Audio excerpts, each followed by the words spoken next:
I think that we're good to start.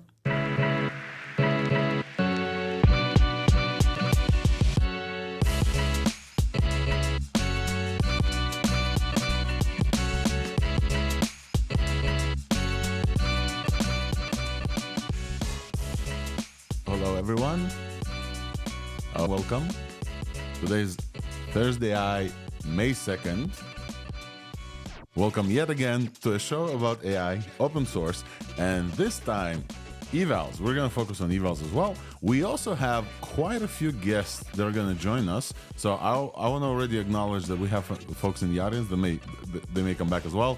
We have Idan Gazit from GithubNext. Idan is a good friend of mine, and they just released finally something in that's mind-blowing. So we're going to chat about Copilot Workspaces. And Idan, you're welcome to come up now, and then after you want to come back, you're more than welcome. But welcome to come up and say hi. We also have Piotr Podlewski, I'm not sure if I'm saying this right, but Piotr, I'm going to invite you as well, even though we're going to chat a little bit later, from Reka, and we're going to talk about Evals a little bit as well. As always, I'm joined here by a bunch of friends and co-host Nistan. Welcome to this Thursday, man. Hello. Hey, everybody. I'm Nistan Tahir. I'm a software developer in Toronto, Canada. AI engineer I as well. I do AI stuff. Yeah, more like LLM janitor or whatever, data janitor. Whatever the title is. Will you tell us what you've been cooking on this week? Or what interesting things you're working on? Yeah, I had a very interesting thing I did not announce. I had a call, on Clubhouse with a lot of doctors and people in healthcare about benchmarking medical models.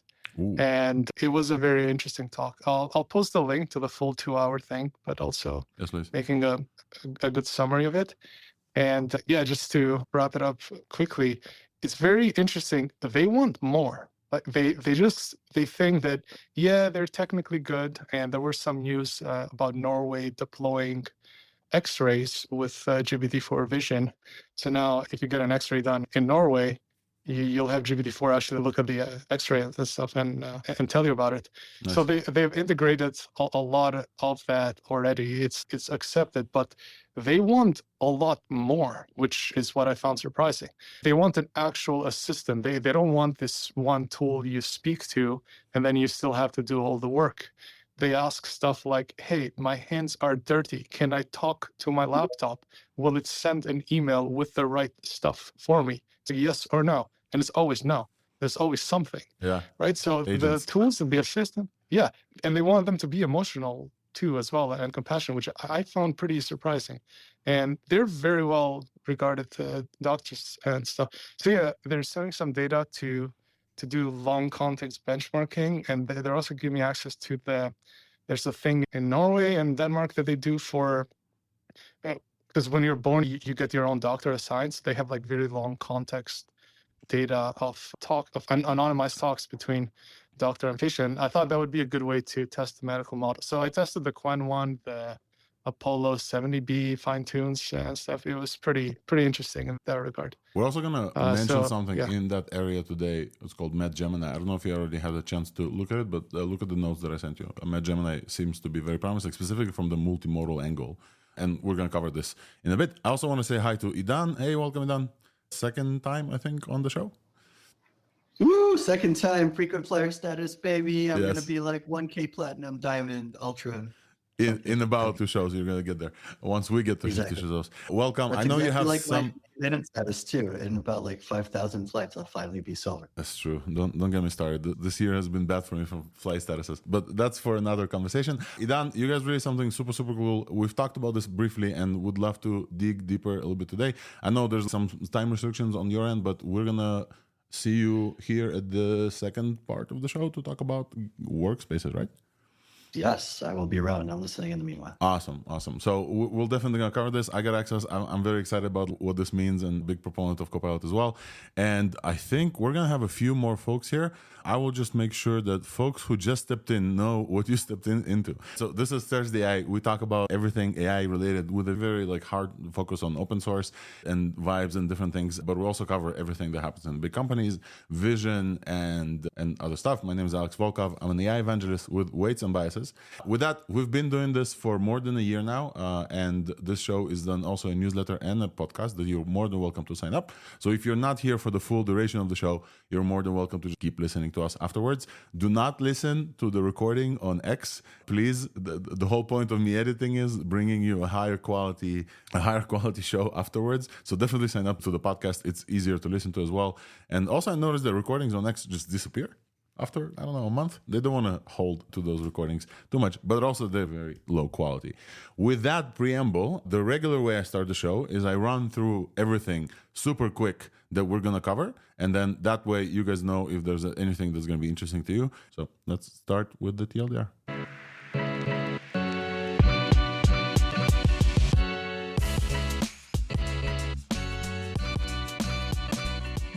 All right, here is the TLDR, everything we've talked about on stage on ThursdAI, May 2nd, the first ThursdAI in May. Can you believe it's going to be May? It's already May. It's quite crazy. So we started the show with a new segment that I'm thinking of bringing back, which is like all about scores and evals. So we did an update about the leaderboards, and we've talked about there's no notable changes in LMsys arena. And then we've talked a little bit about the new model that came and left super quickly. Nobody knew where it's from. It's called GPT2-chat. And there's assumptions that maybe this is a new model from OpenAI, including some hints from Sam Altman, or maybe not. We've talked about the fact that LMsys Arena, the place where we trust to do evaluations, now allows some labs with probably some money to kind of test run their models without specifying which model this is specifically. This model is very good at reasoning. It looks like GPT-4, even between maybe 3 and 5 and 4. There's a bunch of examples, but because we weren't able to actually run this via API, some folks who do tests weren't able to run like full evaluations on this. On gut feels, this model felt a little bit different. Very interesting. So a bunch of the internet of the AI corner that we're at try to speculate what this model is. I would say for some of my examples, it was performing better than Claude Opus on some logic questions as well.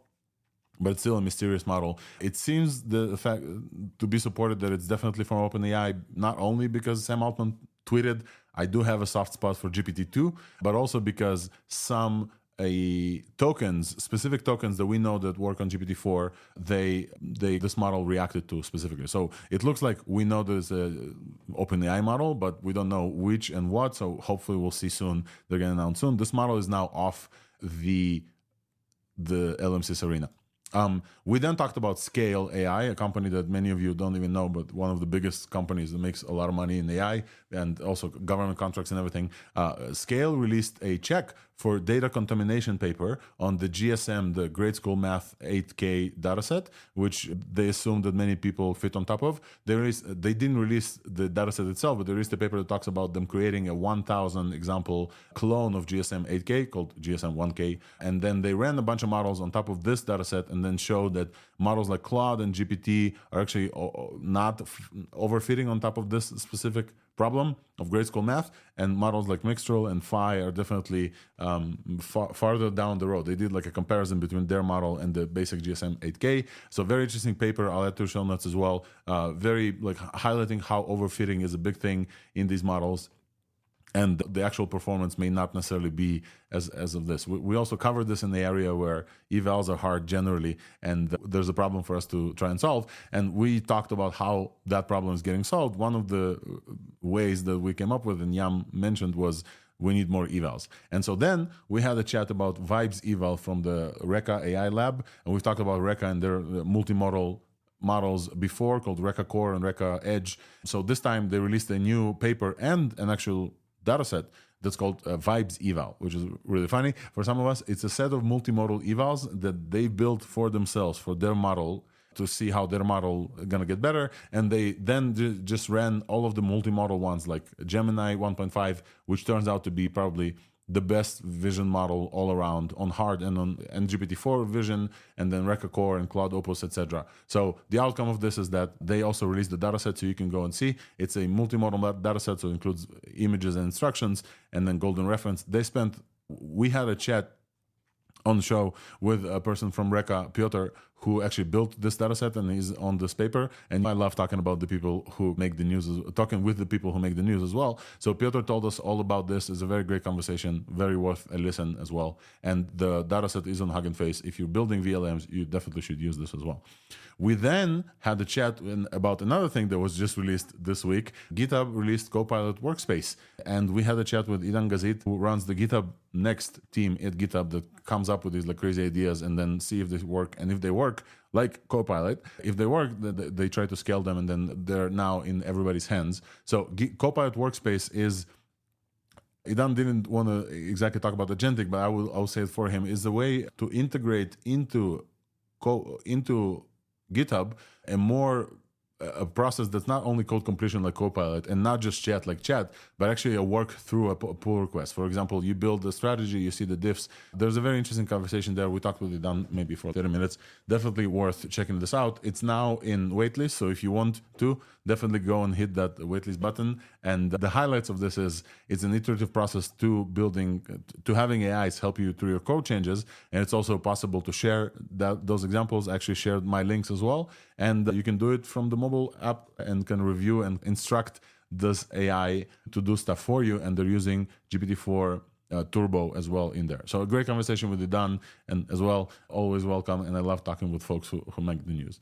After that conversation, we moved to talk about the open source AI stuff. And we've covered that Gradient, the folks at Gradient released a whopping 1 million context window LLama3 fine-tune. 1 million. So just as a comparison, in the inflation in context windows, LLama3 released with 8,000 tokens in the context window, and now the folks were able to stretch this to a potential theoretical 1 million context window. And if we're talking about theoretical, the guys behind the Yarn paper, they talked about even a theoretical 10 million stretch to the context window. And we've talked about that it's really hard to actually run and test this locally because it requires a lot of bandwidth and a lot of compute to actually run on 1 million token.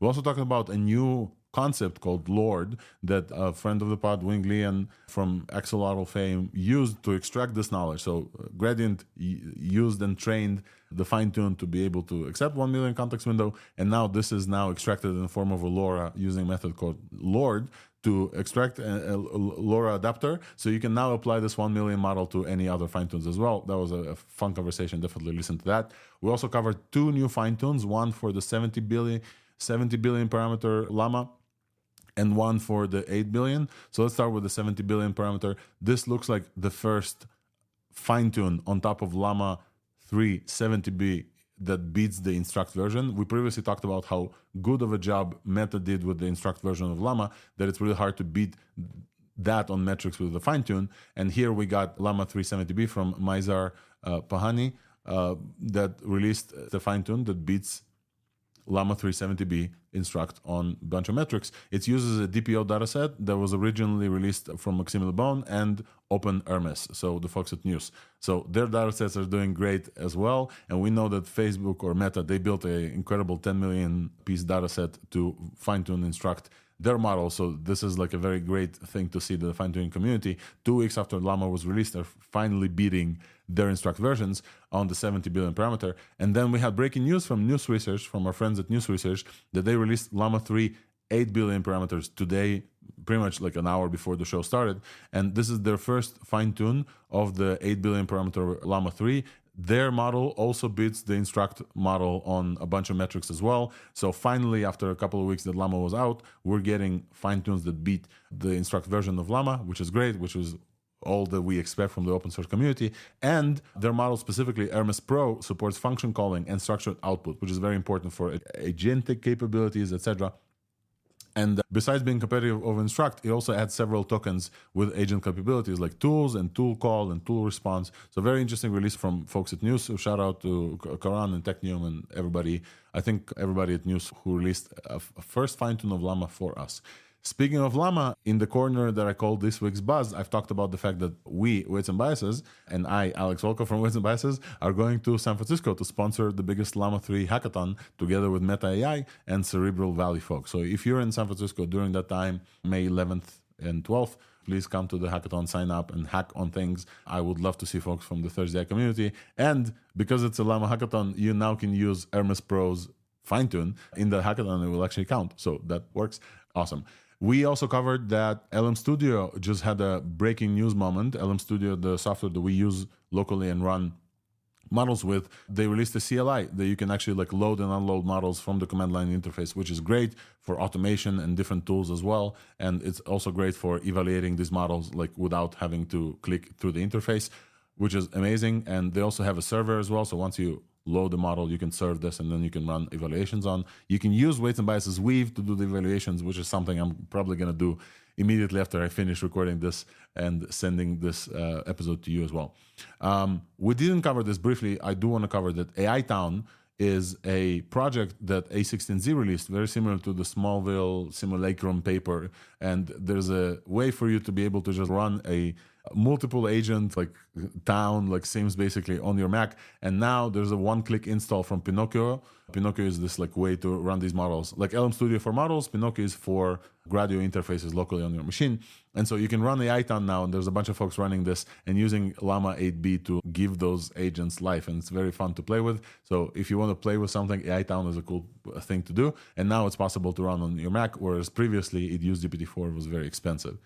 In the big company LLMs and APIs news, we talked about AI21 releasing Jamba Instruct. We previously talked about Jamba, and Jamba Instruct is their Instruct version. It has 256,000 tokens in the context window, which is great. And they're able to do this because of their joint architecture, whereas everybody else is really expensive for them to offer you this context window. I think this is the second one in length behind Gemini 1.5 Pro. And then also, speaking of Gemini, Google released a Med Gemini, a fine-tune of Gemini with some great results that's now state-of-the-art on medical benchmarking, specifically on USMLE from MedQA. And we've talked with Nistan, who is somewhat of an expert in this field, about how the multimodality of Gemini helps this use case specifically to look at different imagery from medicine as well. And the long context for this model also helps for this model to engage in accurate multimodal dialogue. We also briefly covered the Claude release in iOS app and a few team accounts as well. And then pretty much the last thing we've covered, that Intern LM open sourced a bunch of Llama 3 VLMs. They're based on Llama 3 and Phi. We talked about vision models in the first part of this conversation. Those are foundational models like Gemini and Opus and Reka Core and GPT-4, but also the open source ones are doing really well. And so now you can run them on your Mac using Llama 3 8B and Phi. And we then mentioned that ByteDance released a new stable diffusion, super fast diffusion engine or model called HyperSD. So this is everything that we will talk about. And now let's talk about our favorite subject in the world.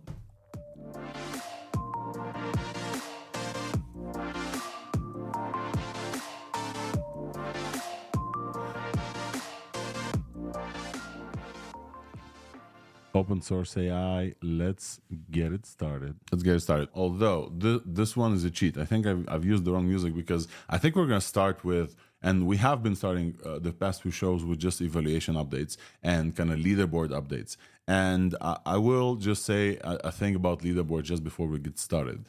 We've seen how many people just get over obsessed about leaderboards as well. And I would say, just personally, for the first maybe 6 months of the podcast, we were over-indexed on the leaderboard of the open models arena on Hugging Face. And it's still very, I think, important as well. But they have been doing changes over there. And then stuff like merges came out, and then people started like just using it as a competitive sport.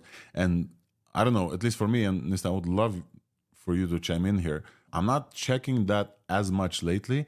I am looking on some filters on there. So, for example, our friends at Qwen from Alibaba, they released Qwen 1.5, 105 billion, I think, a huge model. And so there's a filter on the leaderboard that removes merges and shows like pre-trained models, only pre-trained. And so that's, for example, something I do look at.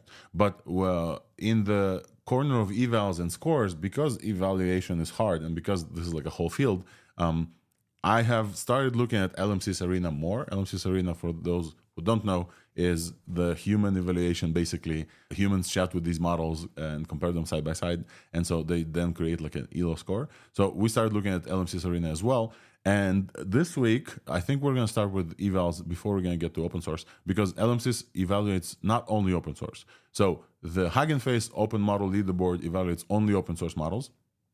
those that they can run on Hugging Face. LMsys Arena evaluates everything from Claude Opus to GPT-4 versions, etc.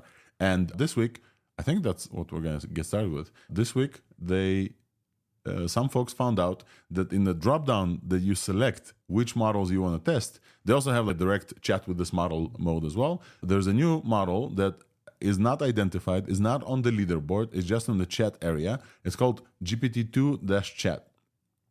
And as always, it started from like a 4chan thread, and then screenshots of this 4chan thread ended up on Reddit, and then ended up on X. And GPT2-chat was not announced, and it wasn't on any leaderboards, but people started like testing it against some other things, and it looked really good. Good enough for folks to start speculating, because it's a GPT-2 on it, good enough for folks to start speculating where this model is from and what is it based. And everybody's excited about the next version of GPT, either 4.5 or 5 or whatever. And people started speculating, is this it? In addition to that, people started thinking about, hey, why is LMsys the place we go to give us an idea about these models? Why isn't it like impartial? Why are some models or some unknown folks who don't disclose themselves get special access and put their models in the chat interface, but not on the leaderboard as well? So there's that conversation. I think either Simon Wilson started it or Jeffrey Howard. But back to this GPT2-chat model, everybody started speculating super quick what this model is, whether or not it's from OpenAI. And I think that we have all but confirmed that it's at least using some tokens from OpenAI. Listen, we had a chat about this in our group chat, and folks from the audience also welcome to chime in. We don't know that it's OpenAI. We have only guesses that it's potentially a new model that OpenAI has been testing. Listen, what's your take on GPT2-chat? Did you have a chance to play with it before they took it out? I have no idea what it is. I felt like GPT-4. It did feel like GPT-4 close. And I think on some... Sorry, did I cut you off? Do you have anything to follow through? No, that was about it. I didn't find anyone who found like any example that was like much better than other models at. It was all just random opinions, but there wasn't like anything strong to indicate that it was something they kind of maybe to just completely speculate out of thin air. Maybe this is a much smaller model that they're testing out and rate limiting the API, or maybe it's a local thing. I don't. Then it would be impressive, but other than that, it's all like GPT-4. Yeah, it definitely felt good enough to be compared to. There's some examples that I've collected from comparison to Claude Opus with just like basic like logic calculations. You guys know that I love those. So for those of you who are not testing this, Jessica has 2 brothers and a sister. How many sisters does each of her brothers have? These type of questions are probably part of the training data set, but they definitely trip up even the bigger models. So in this example, Jessica has 2 brothers and a sister. How many sisters does each of her brothers have? Which the answer is 2, obviously, because Jessica is also a sister to their brothers. Opus failed on this. Claude Opus failed on this, very interesting. And this GPT-2 chatbot succeeded. And also Phi is really good at those questions specifically. Wolfram, Ravenwolf, welcome, the guy who tests on Local Llama a bunch of models. Did you have a chance to play with GPT-2 chatbot? And do you have thoughts on it? Well, I have not actually used the model because it's just an API, so my tests don't work with it. I at least investigated a little. And what Summer posted was saying he has a font spot, or what he said, is font of yes. GPT-2. Well, yeah, that was very, very strange. I don't think any other company, it has to be a big company if they can get LMsys to do something special like that. So that was it. And the tokens, so I would bet on GPT and maybe 4.2 or 4.5. I don't think it's 5 itself, because I would expect much more from that. It still fails. Yeah, I agree with you. It doesn't feel like 5, but definitely it's a very capable model. I would just want to expand on the stuff that you said. Sam Altman posted a thing. It doesn't post like much, but he posted a tweet that said, I do have a soft spot for GPT-2. And then he edited that tweet like super quick and then said, I do have a soft spot for GPT-2 without the dash. And everybody is like trying to obsess about everything he says and the way he says it, because he knows that everybody will.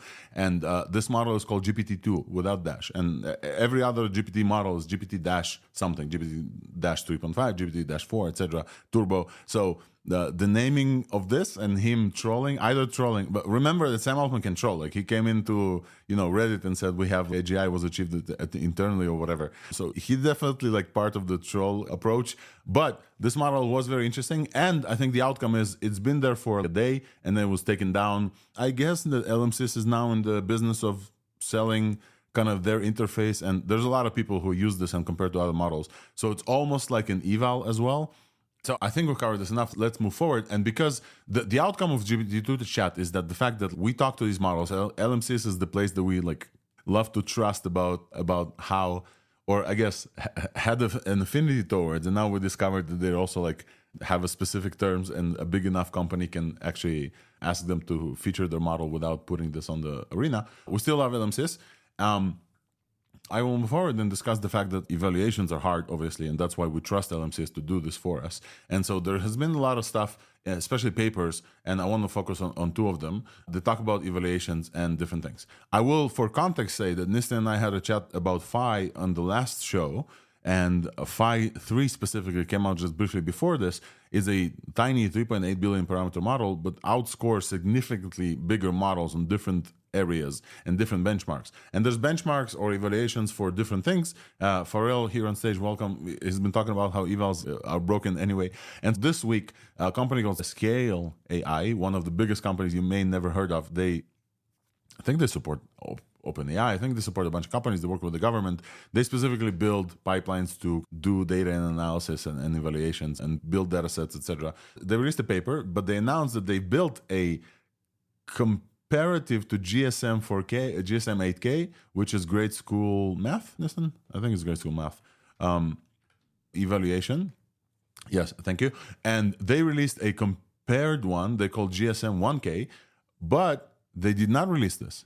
And the whole point of this, hey, we're going to build a data set, we're not going to release it, but we're going to test. The whole point of this is to run evaluations on different models. And what they found is very interesting. What they found is very interesting is that some models, the score, they built a comparative data set to GSM 8K, specific one to them. And some models, for example, Phi specifically, the difference in score between kind of the existing public data set that you can basically train on, which is GSM 8K, and their like very comparative but very hidden data set, Phi has a very big difference between the two scores, whereas models like Claude Opus and Sonnet and GPT-4 don't have a difference, if anything. So this basically shows that without knowing what data Phi was trained on, we can't know whether or not the data set was contaminated, and that's why this very tiny model outperforms on these kind of like benchmarks, even though in real life tests, like when humans test it, it's not that good in maybe conversation. But they did show that Phi still achieves a very impressive score, even though they show up 10% lower performance. So this is a very interesting research from folks like Scale. It's very important research as well, because we know that, especially on the open source leaderboard in Hugging Face, we know that folks can definitely train on the benchmarks and get significantly higher scores. Thoughts on data contamination issues, and please unmute and let's see if we can hear you as well. But thoughts on the Scale stuff? Yes. Good. Look, benchmarks are tough. It's very easy to overfit them. Even if you don't train on anything remotely like the benchmark, we all learn from each other's mistakes and we all test ourselves all the time. And you can, once you check a validation set, it is no longer pure validations because you took some decisions based on what you saw. At the end of the day, you can overfit evaluations, like even if you don't train on it, if you do this enough times. By going the other way around, you, at the end of the day, overfit the validation set in one way, shape, or form. So this is what we see on the Hugging Face leaderboard, by the way. The many models are not trying to deliberately cheat, and yet they are overfitting the leaderboard because they are merged, and each step along the way is trying to get the best score. In this iterative process, at the end of the day, you as human overfit the leaderboard and the model gets less and less useful.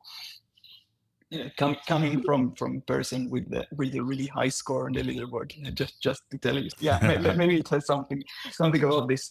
Anyway, benchmarks are hard. But I just want to say that there is a flip side to the benchmarks are broken. And I think that benchmarks are really important, and just ruling all of them out and saying that they are broken is not the right way. I think the right way is to have as many of them as possible that test just as wide as possible, the model. And at the end of the day, it's very hard. If you test too many things widely, it's very hard to overfit all of them. And at the end of the day, you start to get to a point where if the model overfits all the benchmarks, it's just a really good model. And I think this is the way to go. We just need more of them in more domains that test multiple things. And that's what I think on benchmarks. And humans as well. Like I think the reason why we started focusing LMsys Arena is that they actually have, I don't know, like hundreds of thousands of people use these models, enough that they have now a break between languages as well. And they compare two answers from different models, and they have enough samples of that to show us that for the stuff that people do use LMsys for, this model is better than that model, even though that in its own is a problem because there's a selection bias there. The people who know about LMsys are people who like do specific things, right? And they also probably won't do like long conversations. So definitely in addition to the human stuff, we need like more benchmarks as well. I think that on this topic, we are moving to the second part of the conversation. Unless folks want to comment on the scale, data contamination stuff more, I think we have another point about benchmarks to do, especially with a new guest here. Yam, I think continuing from your point, thank you for gracefully bringing us to the next conversation with our guest here. More evals are good. And this week we also saw, I think, yesterday, maybe a few days ago, a new eval paper from the folks at Reka AI, some of whom are on stage and some in the audience who are coming up. It's called Vibes Eval, which is funny because like when folks ask us about like how do you know that this model is better than this model, some of us say based on the vibes. These vibes came from our ThursdAI community, like Nistan, Yam, like Pharrell in different discords, etc. Also come from local Llama community, which Wolf from Raven Wolf here is a representative of, at least in my parts, where a bunch of folks are just like trying a bunch of stuff as well. They come from the open leaderboard. So this is how we collect vibes. And the folks at Reka just announced a paper that's finally called this Vibes Eval. And so I would love to introduce Piotr Padlewski, and then Yi is also in the audience. Yi, you're more than welcome to come up. I will send you an invite as well. Piotr, do you mind unmuting and introducing yourself briefly? And please let me know if I'm pronouncing your name correctly. I'm Piotr Padlewski. You're, I think, pretty close. Thanks for the invite. Yeah, please introduce yourself, where you work, and let's talk about Vibes Eval afterwards. All right. Yeah, so I'm on Reka. And yeah, we created this data set called Vibes Eval. So basically the story started that we have a bunch of like order of thousands of different examples as internal eval. But as it turns out, like our model started to be already too good on those, and we already started saturating on some of those. So we decided to gather some more examples, and also most of the examples are created by us, and like the images were captured by us. So this is also like to make sure that there is no contamination in the training set. And while we were doing this, we figured that maybe we can actually share that with the community. So firstly, we gathered maybe 100 examples. And the interesting thing was that we were trying to make them hard or a bit challenging. But the model, it turned out that most of the frontier models, or like including our model, was already being able to solve most of them. So then we decided, okay, we need to figure out a bunch of examples that are like really hard. And we constructed them by checking if Reka Core is able to do that.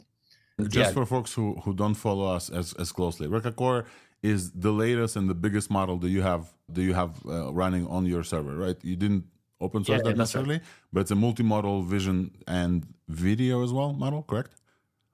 Yeah, that's right. Yeah, we released it a couple of weeks ago. So basically, like from our previous benchmarks, the core was comparable to all the frontier models like Opus and Gemini and so on. So yes, and yeah, basically the model is as good as your evaluation is, right? So we decided to get a bit better eval. And then we decided to check if our own model is able to actually score the responses of our model and different models, and if it's good enough as a judge. And it turns out that mostly it is. So there was pretty good correlation with this.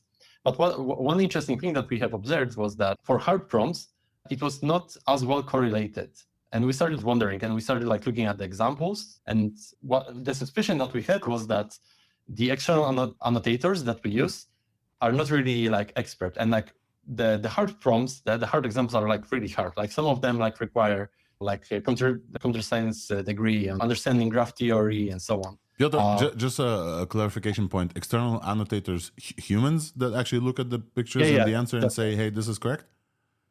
Yeah, that's right. Like we use external annotators to essentially like to score which model is better, which model answered better compared to the ground truth reference.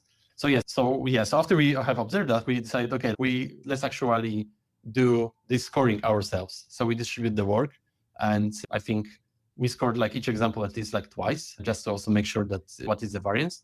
And yeah, it turns out that after we did that, Reka core was like much closer to the expert annotation than to the standard annotator that you can find in the wild. Let me recap briefly, because you said multiple things that I want to ask about, but I know some folks in the audience maybe are not as in tune with like evaluations. For folks who are like not following this like super closely, evaluation dataset that Reka released, I think you just called this Vibes Eval as well. There's an image, right? There's an image, and there's basically a prompt like, what does this image say? Or there's an image of somebody riding on top of another picture, and I'm on top of this, who am I, or something like this, or what color. There's basically questions about images, because this is a multimodal evaluation.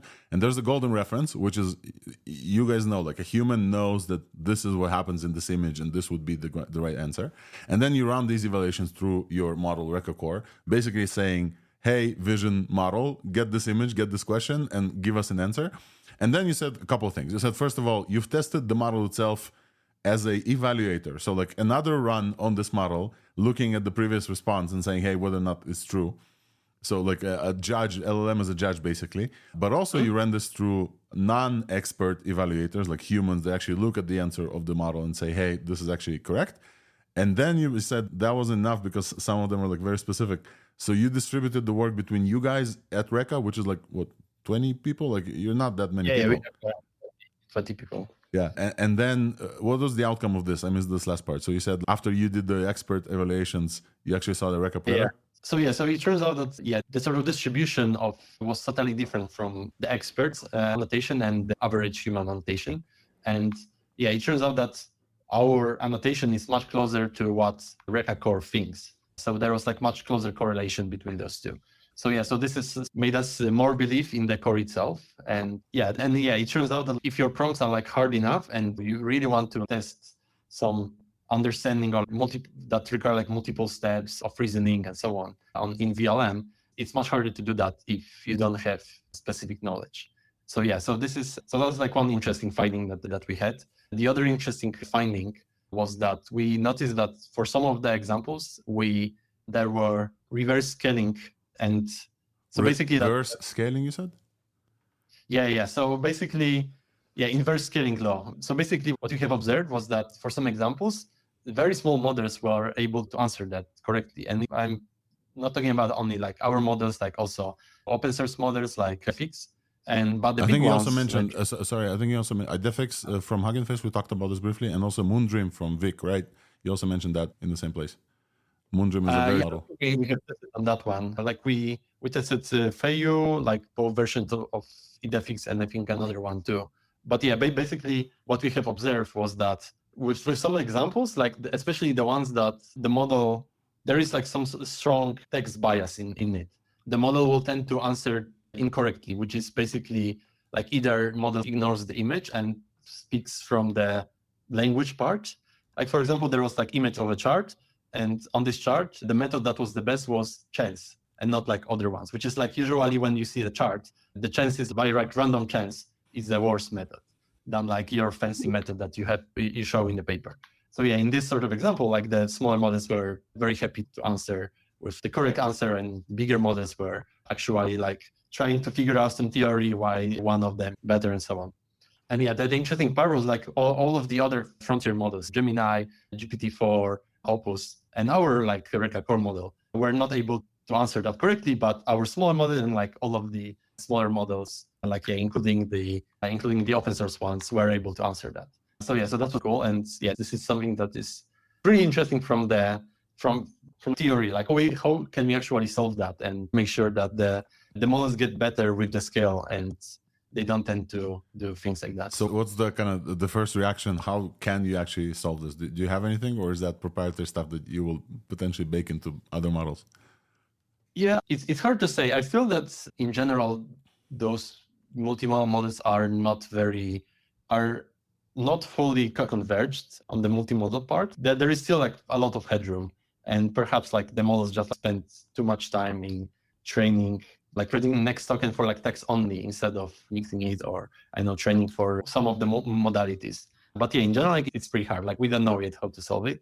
Maybe we have some ideas, but yeah, we are not sure yet. I see. All right. Thanks for coming up. And thanks, as we said, more evals better. You guys released this, just to make super clear, Vibe Eval has been open source. It's on Hugging Face. Folks can actually use this to make these smaller models even better. And some very interesting examples in there. Anything else you want to add before we move on? Yeah, please check it out. Yeah, it's totally free. You can use Reka core also to evaluate. We intend to make it free for the researchers. You can ask us for credits and so on. So yeah, check it out. I think it's pretty interesting, and we hope that there is like a lot of models releases like every day. And at this point, I feel that this is not the best way to move the whole field forward, and getting like better evaluation is probably better. Yeah, that's why we did the first, I want to say, almost 45 minutes of ThursdAI today about evaluation specifically, because we're now focused on that part. There's a lot of models coming out everywhere, and we really want to highlight the efforts from folks like you releasing evaluations, but also, and I think Wolfram, you've talked about this, but also evaluations of folks who are not releasing theirs, because to actually test models like the one from Scale and other people. There's like folks who are building evals and not releasing them and like testing internally, but also giving us some updates as well about this. So Piotr, thanks for coming up, and folks should definitely check out Reka. Reka core is really good, especially for video as well. Not a lot of models understand video. And I think we need to move on because we have another guest here, and I do want to it looks like Idan maybe dropped. Let me see if I can bring him back up. We're going to do a little bit out of order and just talk about the next thing. But meanwhile, I will just basically say that Vibes Eval is a paper they wrote with a bunch of updates. They also have as you heard, they paid money for human evaluators and spent some time themselves evaluating this data set. So definitely check it out. If you're building vision models, and we've had multiple folks here in the audience who are building like smaller vision models as well, definitely check it out and let us know if the smaller models are actually performing well on this. Maybe it's time for a vision VLM leaderboard, maybe with this done. Is there one? Nistan, are you aware of any VLM leaderboards that I'm missing? There have been a few, but there hasn't been like one good one. Yeah. That people have huddled around. So let's put this out. We need a good, we need a good leaderboard. Let's put this out to folks. Hugging Face, folks who are listening, we know you're listening. Let's build a VLM leaderboard. Hopefully it's visual as well. Maybe we've seen LMsys, but we've also seen ImageSys from FAL. We've talked about this, where there's like diffusion models, and you basically as a user just choose which one you prefer. Maybe it's time for something like that for vision models as well. Focused. I don't know if LMsys is. I think it's only text as well. So whoever has the compute or whoever has the connections, definitely Reka folks are here, and they're saying that we'll provide the API credits for researchers. We need a better VLM thing. Wild Chat Arena I think it's on Hugging Face, or it's using radio. So yeah, but it's not that popular yet. So I guess that's why it's not that well known. But yeah, also I think LMsys is working on something. Like there is already some sort of multimodal thing there, but not yet Arena. So yeah, I guess we'll see what happens. But just really quickly, go ahead. The arena is really resource intensive. So what Hugging Face does, that they've said in the GitHub issues, in their Hugging Face issues, is that they have a scientific cluster that people use, and in the off cycles of that cluster, they run all the benchmarks. So that's why anyone can submit and wait in queue, and then whenever there's free cycles in the cluster, it does those benchmarks. So that's what we really need, something frictionless like that, where anyone can submit after passing a few automated tests, and that would be really useful because everything else is very much ad hoc. I gotta message the guy on Discord and then tell him to, hey, can we test our model and stuff. But yeah, we need something that's very accessible, like the arena and the leaderboard. Yep. we called it, and we put it out there. Folks with compute and folks who are like actually working on these models, they definitely want to collaborate for sure. Switching gears here for a sec, because I do want to get to an interview. As you guys know, and as was presented by Piotr now, I love talking with the folks who are actually like are participating in the news as we release them. So we have quite a few of those. And this week we also have news from GitHub. And Idan here is a friend of mine, but like incidentally, Idan also, you participated in the big release this week. So I would love to hear about you. Since this is your second time here and this is the recorded portion, please introduce yourself and then let's talk about Copilot Workspaces. Hello, my name is Idan Gazit, and I am Senior Director of Research at GithubNext, which is the team that originally created Copilot, and then a lot of the follow-on things after Copilot, and most recently, Copilot Workspace, singular. I have to say it, everybody, it's not Workspaces. Did Workspaces, I just deleted from my notes. Yeah, it's impossible. I'm not actually salty about it. It's just everybody is using it however it comes to their lips, so that's fine. Okay, so Idan, just before we get to Workspace, GithubNext is this basically a cool place where you get to build all the cool stuff and then somebody else scale this. Is that a good way to look at what you guys are doing over there? Sort of. I don't want to say it that way because that's a little bit mean to the rest of GitHub, which is not the intention. I'd say that GithubNext is the prototyping team. Like, yeah, in principle, my title says stuff about research, but the reality is that our job is to explore things that are risky. What if we had AI that could write code with us? Like when we originally did that was like a bananas kind of thing to say, oh no, everything I've ever done with AI has never been good before, but then it was. And now it's like that line from Inception, let's come to change how the business sees itself. So we're a prototyping team because we can't just be like philosophers bearing Google Docs. We actually need to like make the thing and show it to the rest of the company and say, hey, this is a bet worth making. And then we usually take it not all the way to production, but we usually take it quite a ways along the path.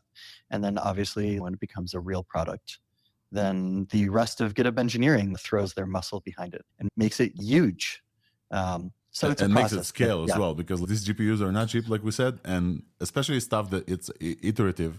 And we know, especially from Copilot, after a while, UX speed is a very strong UX here, developer UX or DX. We have to have it respond to us like quickly, otherwise it's not super helpful. And so we had like many folks like try Copilot and see how fast it responds.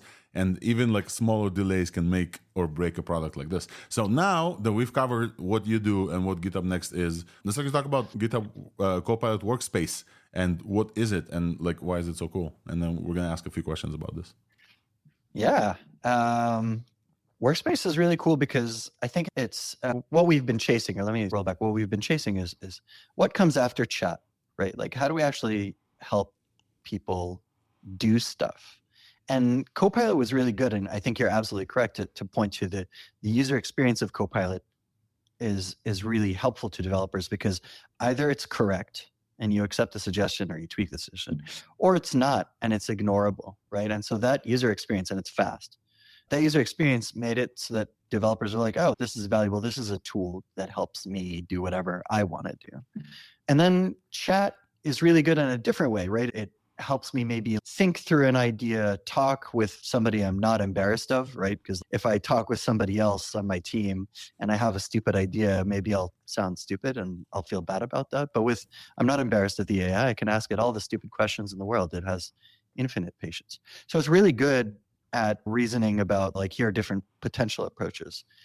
But neither one of those can really help me make like repo level changes. Like I don't want to get a line of code or a function of code, but I want to fix a bug or implement a feature. And that ceiling on suggestion size that we have with Copilot, the user experience of Copilot would not work for like, I want to make changes like across 50 files, right? That's never going to happen. So we needed to go back to the drawing board and solve both the user experience challenges and also the technical challenges, right? We're running on top of 4 Turbo. There's nothing special. So all of the magic is in how we approach the prompting and the various ways that we assemble context and how do we round trip with the models many times. It's expensive. So yeah, so that's what I think we're trying to solve. How do we help developers do what they want to do and come alongside them with the right UX and help them with the bigger part of coding, which is not the code generation, which is actually, I think, the least interesting part of Copilot Workspace. The most interesting part is how it helps you understand how the system works today. Where is that system that you want to touch? Where is it doing work? Identifying all the files that you would need to touch. That's actually the bigger part of being a developer, sitting and reading and understanding the code base before you can walk up and make changes. That's what we're reaching for. And it's hard. It is hard. Hopefully we succeed. And not only is it hard, it's also a very lucrative area right now. We've seen like the software engineer, like AI software engineer startup blow up. Obviously, Idan, you may have figured this out, but we're going to talk about Devin because it's a name, and I think you guys also reacted about Devin specifically. Got to an insane $2 billion valuation. We don't have to focus on Devin specifically. I do want to ask about approaches to that problem, the problem you described. Code completion is one thing. It's very helpful in the context. They're very helpful to maybe create tests, etc. But to actually perform tests across the code base, across several code bases, that's still like a human kind of area, at least of excellence. And then all these new tools, like every different agents, and also benchmarks like SV Agent, for example, they all try to attack this problem by reading and embedding the code base fully, and then like reading from the whole code base. Talk to us about your approach and iterative stuff. So I would love to hear some agent thoughts in there as well, because I know you have them. Yeah, I have a hard time pointing to Copilot Workspace and calling it an agent thing, because I don't know, also the term agent has become abused to the point where I don't know what it means anymore. I think we've looked a lot at, could we fully automate? Could we just be like, here, take this issue, just implement it? Which is what I think these sort of like agent type startups, Devin et al., are trying to pursue. And I just don't think the tech is there yet for the models, the techniques, whatever, everything, in order to like really have a meaningful success rate, a meaningful enough success rate that developers would use it as a tool. And so they're saying like, this replaces developers. Cool. I don't know. I'm here to help developers, not replace them. So, so Workspace is not saying, look, hand me the issue and I'll solve it for you. It's saying, I'll help you with the sense making, the understanding of where work happens and what you need to change. And I'm going to give you these two steering points, because one of the big problems with LLMs is I'm making requests to it.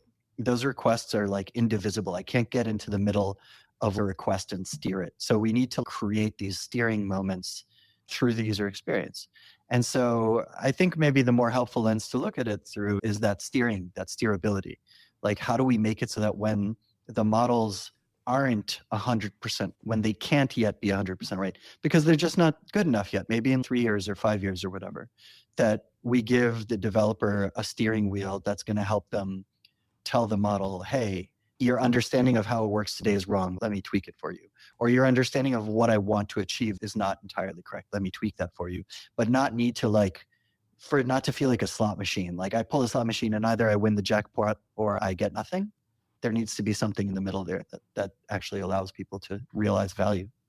Absolutely. And so I'm looking at Workspace UI basically, and what you're saying connects where basically the problem that you're trying to achieve is now broken down to several steps that you guys are automating behind the scenes with Turbo, like you said.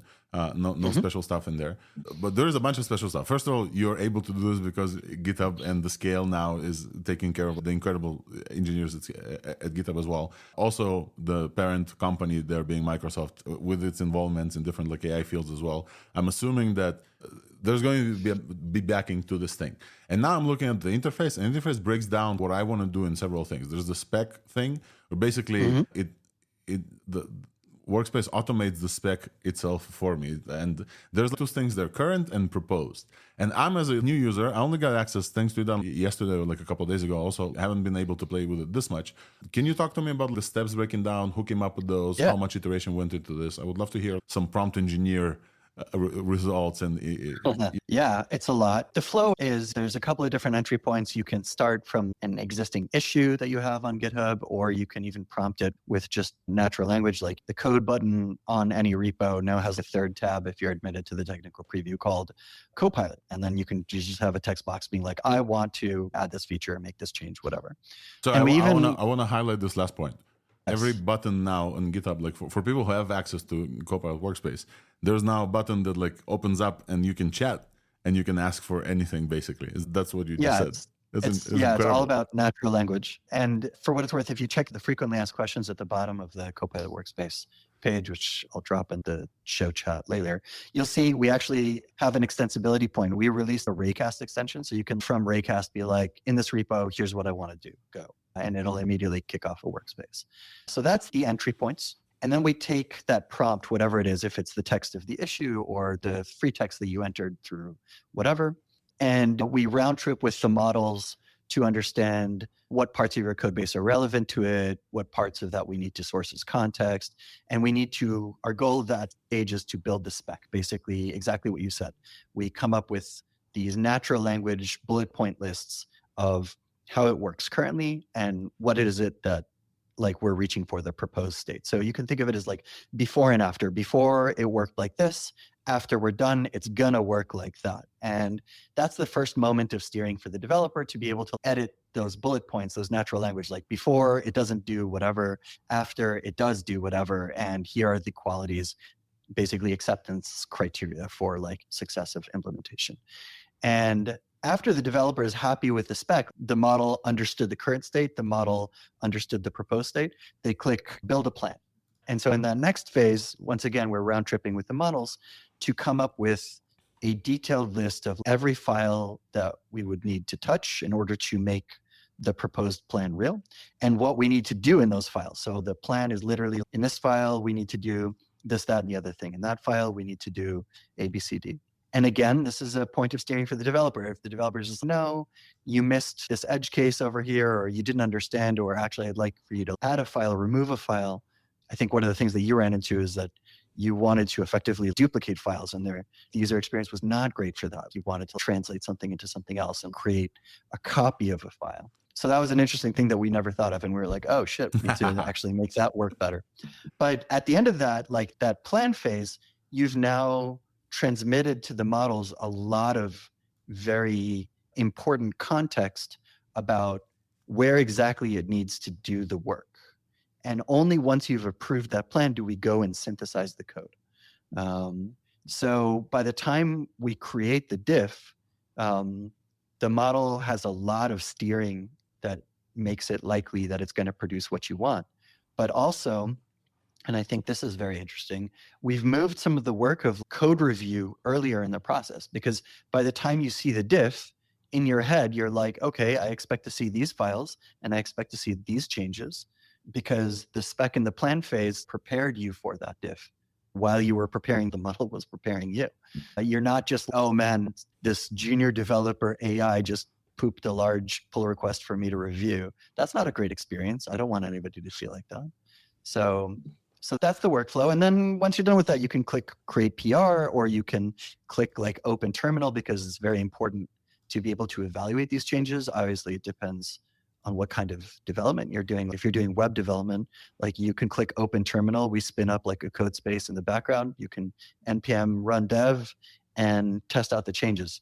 But if you're like writing, I don't know, some crazy Haskell app, then maybe it's less of a good experience. That's stuff that we need to work on. But yeah, so I want to follow up on this last part, just for a brief moment. Copilot Workspace does not run the code itself, right? So there's no code execution that actually tests whether the code was written, it performs well. Have you guys thought about code execution at some point? It doesn't right now. Right now it's manual. Open up a code space and you have to type the commands, and you have to like npm install, and you have to npm run dev, and it's effectively, we're just giving you like a way to try out the things. But no, it's not doing any of that for you right now. It's actually a fairly thorny problem when you think about it at scale. Take any repo, arbitrary repo on GitHub. How do you build it? How do you run it? Even with the assistance of the models, we've tried this out. It's not an easy problem. And so we're thinking about it. We're trying stuff out, but I can't say that we have something that's ready for prime time yet there. Yeah. And the second clarification, just for audience who doesn't use this, code space is something else. It's not like Git Copilot Workspace. Workspace is where you work with Copilot together iteratively to create these things. Code space is actually like an environment you spin up Some of them even, I think, had GPUs previously, where you can run stuff. You can like npx install and Python install, etc. You can like actually execute and see the code changes that you have without downloading it to your machine. So this is really great. And what are the shortfalls right now, Idan? What doesn't work at this point, and what are you focusing on? It's slow. Yes. It's so slow. Because behind the scenes, this is using an insane amount of tokens, the generation and the many round trips to the GPUs. Our poor GPUs, we don't have enough of them to support everyone. Everyone's just, let me end the technical preview. And I'm like, my poor GPUs are melting a hole in the floor of our server room. Optimizations, finding ways to reduce load, finding ways to achieve the same results, but with less round trips. That's definitely a lot of things. And just straight up, the whole point of the technical preview is exactly like your experience. You tried to do something, translate all this documentation into another language, localize it for me. And it didn't quite work, not because it couldn't, like with the right prompting, if you built your spec and your plan the right way, it did work. But it wasn't obvious what the right way was. And finding all of those things that developers want to do that they don't express the way that we expect it to, and then making it work for all those situations so that when you roll up to use this thing, it'll feel like magic. That's what we're focused on right now during the technical previews, really surfacing that stuff, finding the places where it doesn't work. That's a tech preview. Yep. And so I will just talk about my experience with this briefly, and then we have some questions from the speaker panel as well, and then we'll move on because there's a bunch of stuff to cover as well. But my experience was, obviously, Idan, you gave me access. I was like, okay, in my head, what is an LLM really good at? Translation is one of those things that we know that LLM is really good at without even like prompting, etc. But I wanted something like crazier, so I took one of my repos and it had a bunch of different readmes, I think like 7 or 8, and I just said, hey, translate this or localize, which is a task that's like hard for humans and very easy for LLMs, and then put them in like a specific like subfolder. And I agree completely, after playing with this, some more prompting at the spec stage would have likely caused it to be better. And I would just say like translation worked very well. Like I saw on the left, like the previous version in English, and then the other version I put in Russian just to see. And then the files were not copied. So the files were like in place replaced, which is with some prompting, I was able to get at least some of the files moved to the proper folders. One thing that I did notice and I was very happy with is that, let's say I finished like a run in Workspace and I committed to a pull request, I then was able to then get another Workspace run on that pull request and start doing some more changes as well. And that was great. Maybe not the same context was shared, but that was definitely great.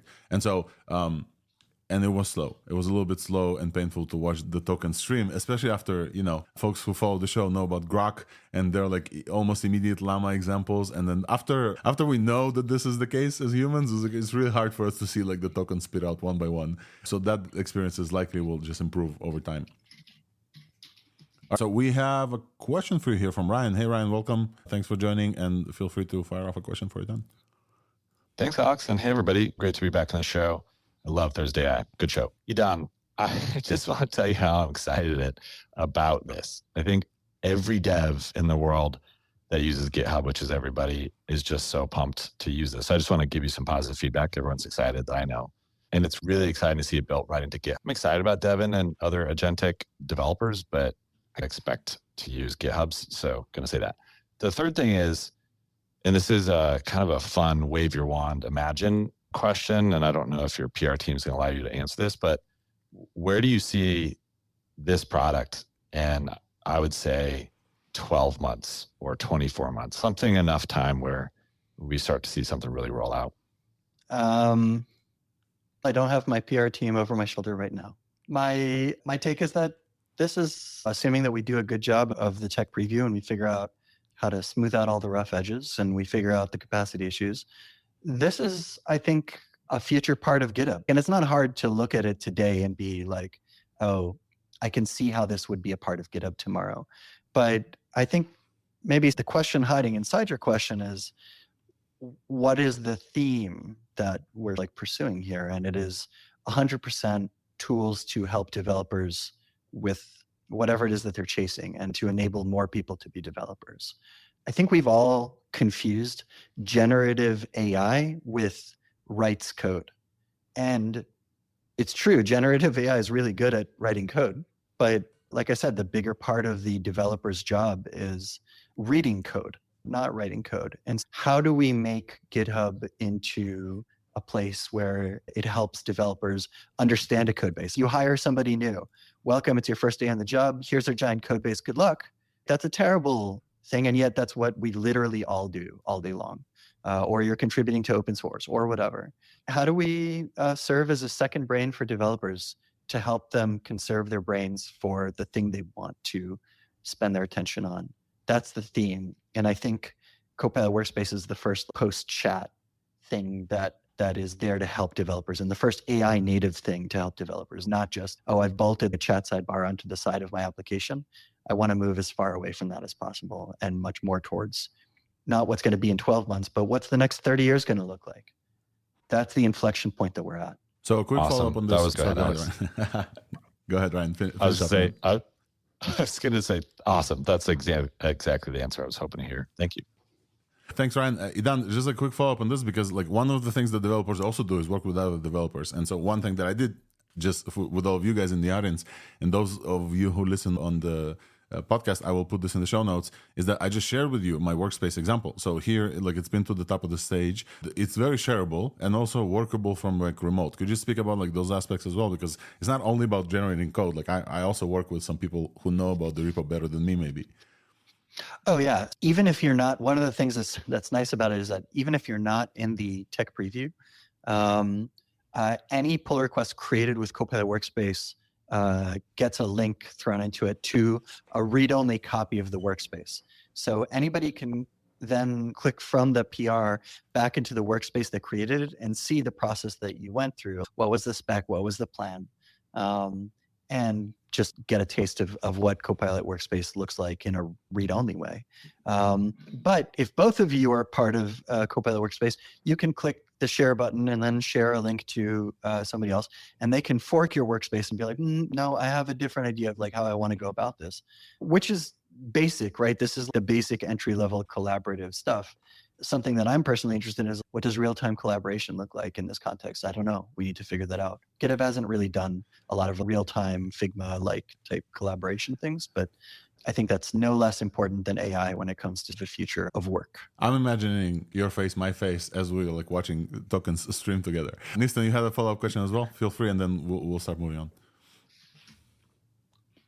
Yeah, you mentioned that it is pretty heavy on the token side. Now, as developers, we all use very different providers. And as GitHub is part of Microsoft, there are a lot of different models, different providers for this. Will we have that option to maybe switch to something Grok or like an internal thing where we just run really tiny models and test this? Or will this just be its own thing, so to speak, for Copilot? Will we be able to swap out APIs for something else? I'm saying this less as a GitHub employee, more as just somebody who works in the industry. I doubt it. I don't believe this. There's too many things about how this works right now that are tied to our experience and the huge amount of trial and error that went into figuring out how to get 4Turbo to cough up the kind of results that are reliably good. And then switching to a different model might require different prompting strategies, and different context lengths would require different strategies about how we make multiple requests but make them respect one another, right? That's hard. So it's not just, oh, I could swap it out for a different model. I will say that I think that the future is multimodal in the sense of multiple models. I tweeted earlier in response to the show notes that I've been playing a lot with Phi 3 because I think it's really impressive. And it speaks to this future where we might be able to get multiple models together. We're in the PHP days of model development where everything is thrown into one file. But like the future, there's going to be like multiple models, and we're going to have the routes file. And first the request is going to go to that model, and then the output of it is going to get piped into this other model. We're going to have these like super architectures of models. That's my very hand-wavy take about the future. But this specific product, it's like we had to optimize for, can we make it reliably work, right? That's the hard part. And in that respect, it's 4Turbo for now, maybe one day other things, I don't know, but that's too far out. Right now we're focused on the right now. All right, and the thing that I'm hearing also is 4Turbo just came out. There was an improvement over 4, and then there's also like versions of 4Turbo.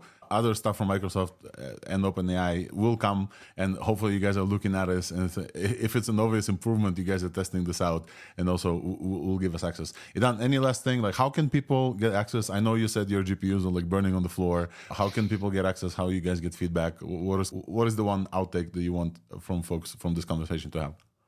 How do you get access? Sign up for the wait list. Without that, it's definitely not going to happen. I also warmly recommend you join the GithubNext Discord. It's gh.io/next-discord, and I'll add that to the show thread. And there's a channel there where folks talk about Copilot Workspace, and we tend to flag people off the wait list who are on the Discord earlier. But mostly patience. Be patient with us. We're trying. We're going as fast as we can. And thank you so much, Alex, for having me on and for talking about this stuff. It's a blast as always. I talked about Copilot way before. I think before ChatGPT came out, right? Copilot has been around for a while, and I definitely am looking forward for this like next iteration of software development that I can do from the couch on my phone and then have it like do the things. Yeah, I didn't even talk about the phone thing. You can use Copilot Workspace from your phone, which is like a huge deal. It's like actual software development from your phone. It's great.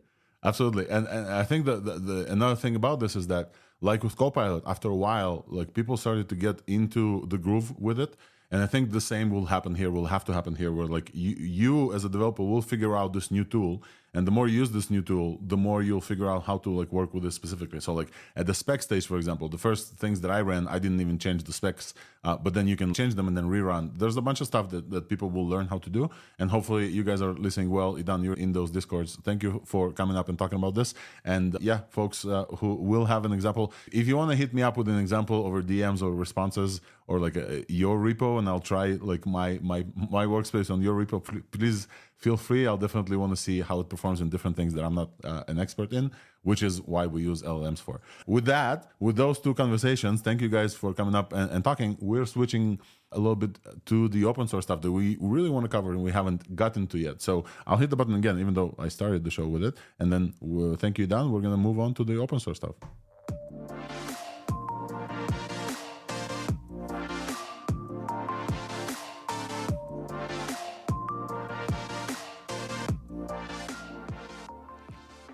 Open source AI, let's get it started. So finally, we got to the point of open source stuff, and I think I need to start with this like first insanity. Gradient, which I haven't heard of a lot before, they released a fine tune of Llama that has 1 million context window support. 1 million contexts in the context window. It's ridiculous. It's insane. The only comparative thing that we know of that exists is Gemini 1.5, which is incredible. And we know it's incredible from different things, but also due to the latest benchmarks as well. And the really funny thing about this is that I don't know that I can run this. And I've seen like multiple people react and say, hey, anybody has enough GPUs to run like 1 million context window? Plus, does anybody have actual text? Because like for Gemini, for example, 1 million context window, you upload like a video file of an hour that takes like half of it or like most of it. You need to get enough text to be able to do some stuff. And so very interesting. Shout out to the folks that like in the span of 2 weeks since Llama 3 was released, right? Like actually, Llama 3 was released on a ThursdAI, right? Like on Thursday. So now we know exactly how many weeks it was released. So now it's like a half-month anniversary for Llama 3. And since then, we saw folks like Wing Lian, the maintainer of Axolotl, and other folks. Nista, you had a hand in like extending context as well.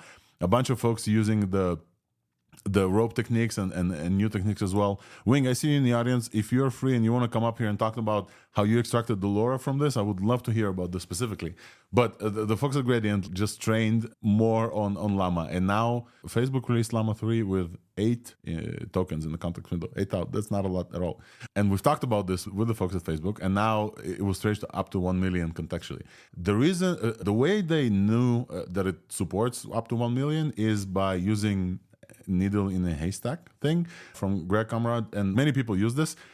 This raises the question here. I would love for folks like Nisten and Yam, feel free to chime in, LDJ as well, about kind of needle in a haystack as a method to test these things, because knowing that a needle exists is not the same as understanding all the context and be able to like actually give answers that use all this context, right? We just heard from Idan from GitHub how much kind of iterative process shoving these things into the context is very important, because then the model needs to actually have all this context.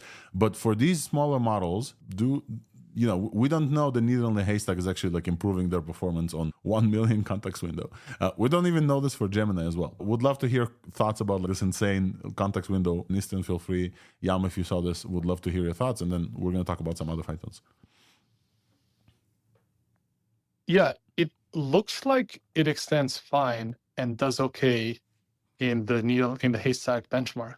But I want to say that most people that I know of that have thrown harder tests at it, and by harder, just manual tests at it, it's only been good up until 40K. And this is for the 8B model, which just don't have any benchmarks that really test understanding, where you dump in a big code base and then you say, hey, just like refactor this part or re-output it with the comments removed and stuff like that. There are no benchmarks like that to test with. So for sure, we know it's good up until 40K. I've tested up until 34K. And it's about 40 pages. It's 40,000 tokens. Think about it as 40,000 words, plus minus 10% or so. And yeah, but there were a lot of massive efforts, and they're even talking about, and Reka was about doing it up to 10 million because the methods do, the methods do scale well. There is a drawback to this, is if you want like actual performance for it to respond with 30,000 pages of stuff, you need to train it for it. And the training part, you have to multiply how much context you need by 12 or by 6. So it's about 0.5 megabyte per token of context. And if you quantize it, which you'll get some loss, you can go up to 0.25, but let's just say 0.5 meg. So if you want to have 1 million contexts, you're going to need 500 gigs of GPU GPU RAM to run that on. So it's not easy to show. And then, as what you said, how do you make the test for that? Now you can do the recall test for needle in the haystack, but that's all the only benchmark we really have. And if Wing wants to come up, because he was looking at some longer context benchmarks, I started to write one just based on previous healthcare conversations, which were like 3 hours long. So I figured I could just like dump in a bunch of 30 hours of conversations and see if it can pull up the right things the right person said. But this is very much an area under construction overall. And as to which technique, whether you do dynamic NTK or just do linear scaling or you do yarn or just what I used. Also, we don't know how those techniques compare to each other. They seem about the same. Yarn uses a little bit more memory. But overall, right now, if you're going to use it for business purposes or whatever, just stick to 32K and you're safe up until 40 because that has been tested. People have tested with 36,000 words and stuff. So that means that you can dump in a small code base or some text and it will do translations and it will summarize it for you. It's very good at that. Listen, just to follow through, the additional thing that I want to talk about, and it does not look like Wing can come up, but Wing definitely participated in this. There's a way to extract this training that the folks at Gradient did for the long context using something like LoRa and just like extract a fraction of this, which I saw Eric Hartford refer to as Lord, which is really funny. And then it looks like this learning, this ability of Llama to go like to that a lot of context is now extracted, and you can apply this to different fine-tunes as well. And Wing did this work, and so we'll definitely add this to the show notes. I was very interested to talk about this and how this works well, because it's really interesting to me that like an ability can be extracted as a very small file and applied to different fine-tunes as well. With that, I think we'll add this to the show notes and we'll move on, because there's a bunch of stuff, including some breaking news that I just saw right now that I can't wait to talk about. Yam, yes, please. Just a couple more details. I saw the code from Gradient. I just want to say they got a really good code that is basically just saying first sentence in the documentation you like. It looks intimidating, but here is a really simple code in a single file that allows you to train 1 million contexts. It just gives you everything, all the methods in a single location that gives you an example of how to train if you want to train yourself. Very long models with all the ring attention and all the complex things. They just made the code for you. So go check it out. About the extraction of adapter from a model, I shared this back when the method was just proposed a couple of months ago. Basically, in just a single sentence, you can train an adapter based on a frozen model and then merge the adapter. And it is like training the full model to an extent, not fully, but it allows you to train a larger model on a very small footprint on memory, because the adapter is much smaller than the model itself, less parameters. However, you can run the same equation in reverse and extract adapters from a difference between two models. So if you have a base model and a trained model, you can just run the same equation and you have an adapter that you can just use and merge into other models. Before that, it was just a toy, something that a party trick you can do, just extract adapters. But now it is a really brilliant idea to do this on a model that is trained on 1 million contexts, because now you can just take the 1 million contexts to other models without training. And this is how they do it. And it's a really cool implementation of this. I didn't think about this. But the moment I saw this, I was just, okay, that's a good idea. I was This is a mind really blown good idea. by this ability. Yeah. Yeah, I was mind blown because like here, like some folks spent, I don't know how much GPU power and like money to train this. And then, ta-da, here's the outcome that you can like actually apply to different models.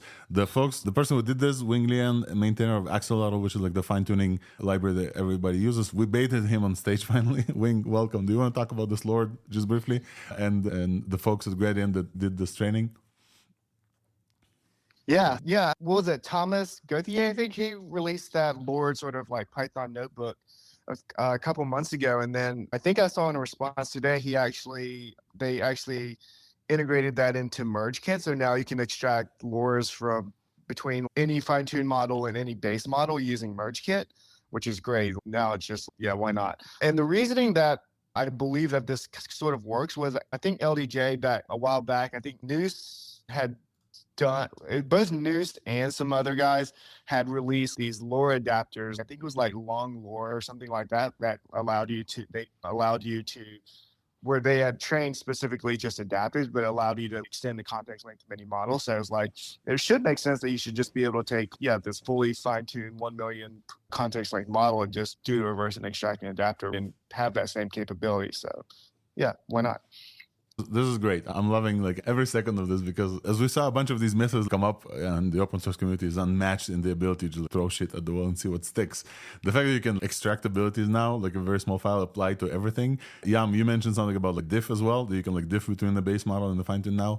All of this sounds incredible to me. Wing, just to confirm, you said that Charles Goddard added this to MergeKit now, so like it's now supported very easy via MergeKit. So I'm expecting like a full. Yeah, it's like I think it was Thomas Gauthier. I'll find the I'll put it up. His tweet from today and add that. Yeah. Oh, please add this as well. This is great. Would love to at some point get Thomas about and talk about Lord, which is really also a funny acronym as well. Folks, moving on, because tons of stuff also to chat about, and we're almost like an hour and a half already. The first fine tunes that. So before we jump into this, Nissan, you mentioned something about quantize being effective on this model. There has been talk about this. Wing, please feel free to also chime in here as well, LDJ as well, that LLama3 specifically, is suffering from fine-tune more than like previous models. Nissan, I saw you talk about this, or LDJ as well. Is that like a confirmed thing now? Can we say like with confidence that like these models are significantly better than previous? Because quantization is something we all do to be able to run these models, to download, to make them smaller. But I heard that like these models, because they're trained for longer context and for a longer period of time, not context, sorry, for a lot of more tokens, that quantization affects these models like significantly more. We also saw this with Phi a little bit, where like the smaller version of Phi quantized wasn't that good, and then the actual Phi in full precision was good. Nissan, you want to briefly mention this? Yeah, that paper felt a little bit misleading, and I've published perplexity benchmarks of all the different quants up to 1 bit for Mistral X, 8x22. I've published for LLama3, 3B, and plain Mistral, Dolphin, fine-tunes. All the losses look the same in the data, so I am not really sure what people are talking about. I think they just read this one paper and are I see. Okay, so speculating on it. And also the quant that the Phi team released was a Q40, which is like a quant you don't use anymore. It's from a year ago. It's a very low performing one. There's much better quantization methods like iMatrix and other stuff you should be using. You should not be quantizing lower models without iMatrix. It says on the Llama CPP repo, but yeah, I think people are just rushing too much to write papers. And as far as any of data has been pushed out, it looks like quantization affects it just the same as any other model. I haven't seen any actual real data comparing quantization of Mistral 7B or Mixtral, and then is Llama 3 any worse? It's the same, almost. Yeah, within. Okay. Dope. Yeah, that's just my take. No, clarification on this is also like very important as well. As we see stuff that are happening, and then some people tend to rush and mention things to get some interesting internet points as well. Let's talk about fine tunes. We previously mentioned, and I think that this is already accepted at this point, the instruct versions of Llama 3 8B and Llama 3 70B, they're really good compared to the base versions. Good enough that like regular fine tunes are, we've seen fine tunes that are not actually improving performance. We've seen this, and we've talked about how they spent I think it was 10 million like instruct dataset for Llama 3 or something. They spent like a lot of money. Mm-hmm. And so the instruct versions are really good, which for the fine-tuning community is like a blessing and a curse in disguise, because the curse is it's really hard to fine-tune something that improves on the instruct version. And finally this week we saw two fine-tunes that are actually improving. One of them is from Maziar Pahani, I think. Maziar, yeah. He just released something called Llama 3 70B Instruct. So this is a fine-tune, a DPO fine-tune of Llama 3 70B that actually improves on benchmarks on Hugging Face leaderboard. It has many versions, like it has 01, 02, 03, 04 on the hub. And it's like the first model that actually like score better than Llama 3 on the open source leaderboard. And it uses, very interesting, it uses OpenRMS 2.5 that was DPO'd by Maxime Lebon, a friend of the pod who has been here, and the guy who behind the lazy merge kit and all these things. So it uses some stuff from News Research and OpenRMS, but definitely this is like one version. And if you guys want to try this fine tune, definitely feel free. It improves some benchmarks. And then today, finally, I have a chance to use my breaking news button. AI breaking news coming at you only on ThursdAI.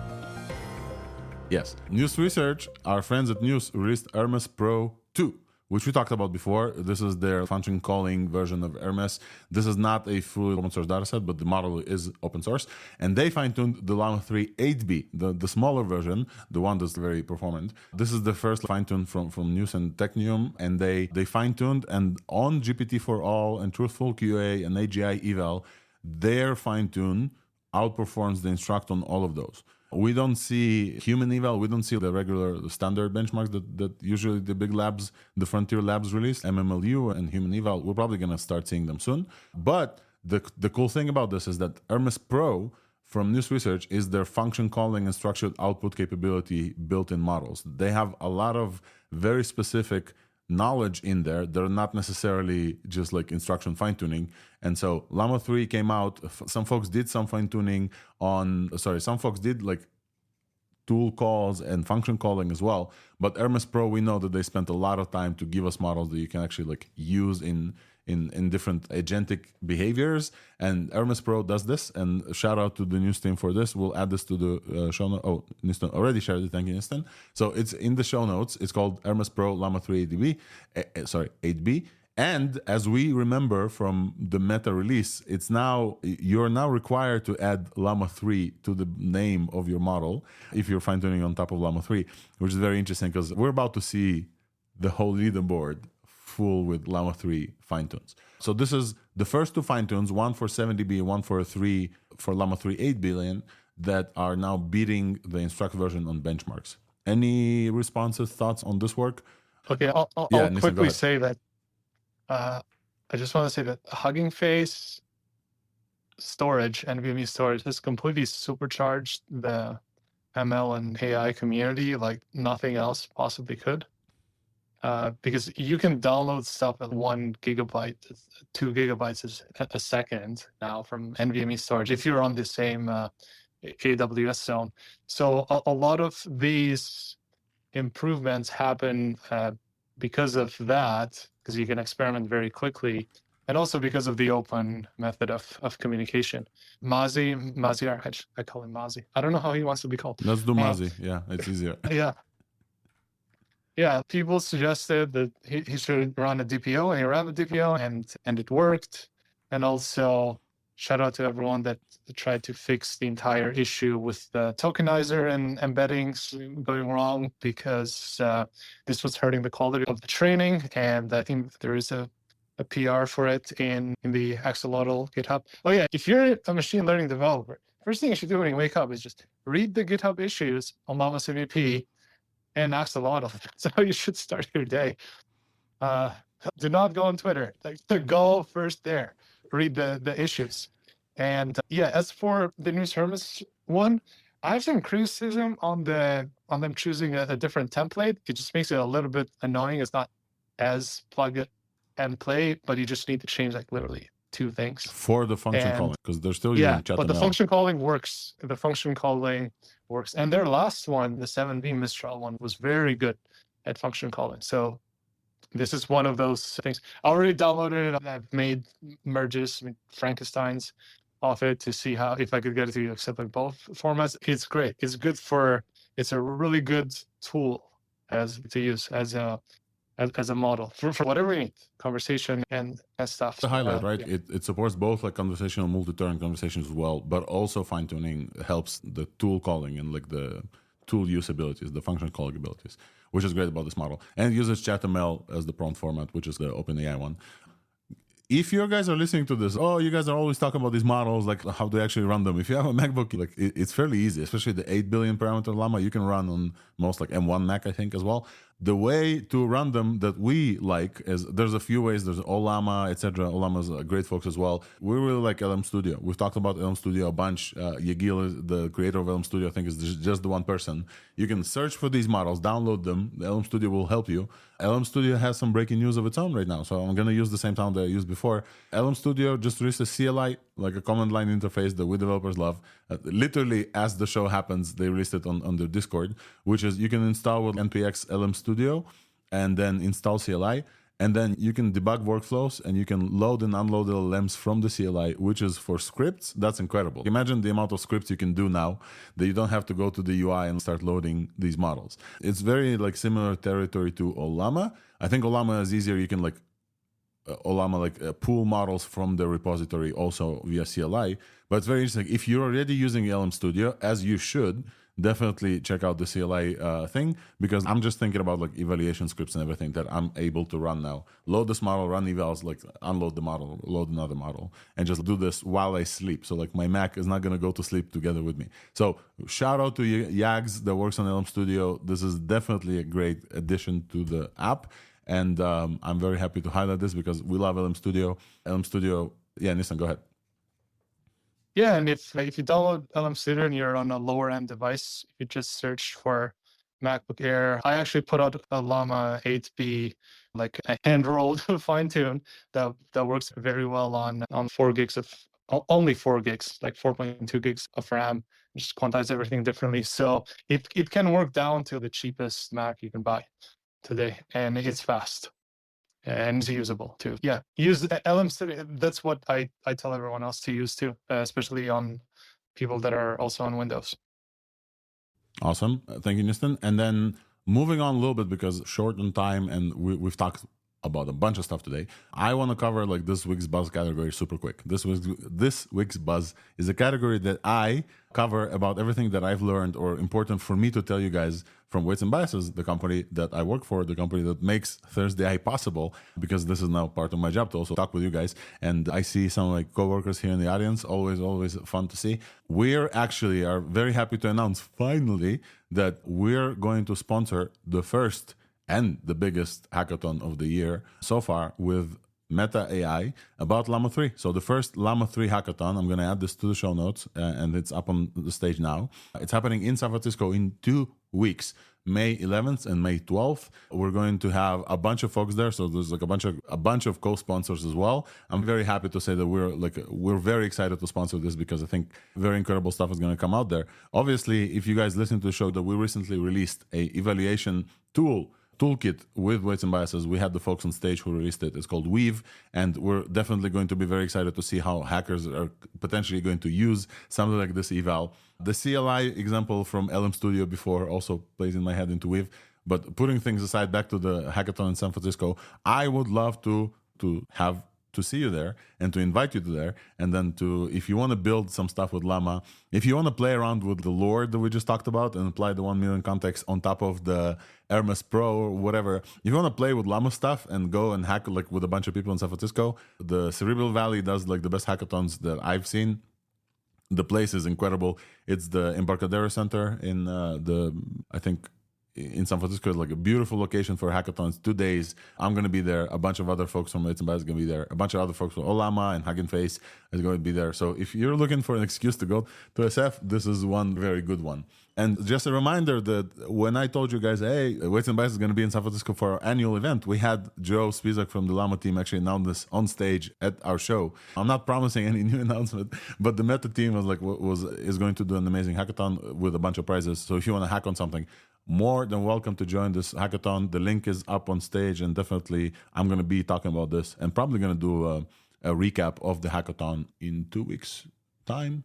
It's going to be hard because Google I/O is exactly 2 days after this. And so we're going to probably cover some Google I/O as well. I'm very happy to say that I'm going to be in Google I/O as well. Logan sent me an invite, and I'm really appreciative of this. If you're listening to this, thank you for inviting me to Google I/O. I'm going to try to do my best to cover the hackathon and whatever crazy shit Google is about to announce on Google I/O this year. They've been very quiet so far, so I'm pretty sure that they're sitting on some announcements. So we'll see what happens there. I think that's pretty much it. If you want to try the Weave product that we released, it's very easy, 1db.me/Weave, and I'm going to talk about more in depth about this as well. Moving forward from this corner, let's talk about big companies because we already covered Google. So we briefly mentioned, and that was here, we talked about GitHub releasing Copilot Workspace in preview. The other thing that we have from different companies, also breaking news from today, AI21, the company, the Israeli company that's like the releasing foundational models. We've talked about their we've talked about their Jumbo model multiple times. You guys know this. We had Roy Cohen from AI21 come to the show and talk in depth about different architectures that they've used, the joint architecture between a hybrid architecture, I should say, between transformers and Mamba as well, and the benefits of this. And we talked about the benefits. One of them is longer context windows are easier to run on something like a Mamba architecture. So we just talked with Nist and Yam about calculations of you need a lot of GPU RAM to be able to run 1 million context. In Mamba, that's not the case. So the throughput in something like a Mamba is very easy. So this is now the main focus looks like for Jamba. And so they released Jamba Instruct, which is their Instruct version of Jamba. It's not open source, so the base version is open source. Jamba Instruct now is available via their API. It supports 256,000 tokens in the context window, which is a lot. But not only that, it's like significantly cheaper for them to run this because of this joint architecture. So shout out to AI21. Yam, if you want to chime in here, because I know you at least you spent some time at their office when they announced this. What do you think about this Instruct version that they just released? First, the numbers are really good. It's really hard to compare yourself to Llama 3, but apparently on some benchmarks, Jamba Instruct is comparative to Llama 3 because, and again, it's insane. Llama 3 is, I don't know, 15 trillion tokens based model is trained. Yeah. So it's really hard to compare yourself to Llama 3, and on some benchmarks, they are. The point of this model is to be an efficient model that has a lower memory footprint in general. It's not the top notch in terms of performance on benchmarks, but it does give you really long context on chip memory. It's a direction to moving away from transformers, and they took a really large bet training this model and released it open source. And I'm grateful for the experiment, and there are setups where these types of models are suited for. where you care about where you are in memory constrained, you could say, memory constrained environments. And it's really good to see. Yep. I didn't check the instruct model yet, but it looks really good in terms of numbers and it's worth a shot. Yeah, so there is some benchmarks. Thanks, Jan. Absolutely. They outscore even LLama3 8 billion on some benchmarks, which is very impressive. And they're also comparing themselves to Mixtral 8x7b. And on MMLU, I think they're scoring compared to LLama3, the base one. So shout out to the folks at AI21. If you folks want to work on a model that's enterprise-like focus, I think that's how they poise this. And then 256,000 contexts. I think this is like a very long one, supported on production, longer than Anthropic, longer than OpenAI. I think the only one that's bigger in just long context is Gemini with 1 million. Very impressive. And the ability of them to do this comes from this hybrid architecture in Mamba, because it's very expensive to run these context length on production. If you need this long context and you're looking for places to afford it, AI21 seems to be now a place to do that. Let's talk about Google. Google shows Med Gemini, and Nissan, I would love to tap you here because you work in this field. You talk with these doctors in different places. I forgot the Clubhouse. Yeah, you talk with them on Clubhouse, and you also worked on like the AI doctor as well. We've previously covered this with Tanish Abraham from MedArc, where Google trained something called MedPalm, and MedPalm then came out, and then folks did some analysis. The GPT-4, the very generic, non-fine-tuned version of GPT-4, outscores a very fine-tuned on medical things, MedPalm on a bunch of medical questions. And this was like very interesting and surprising because like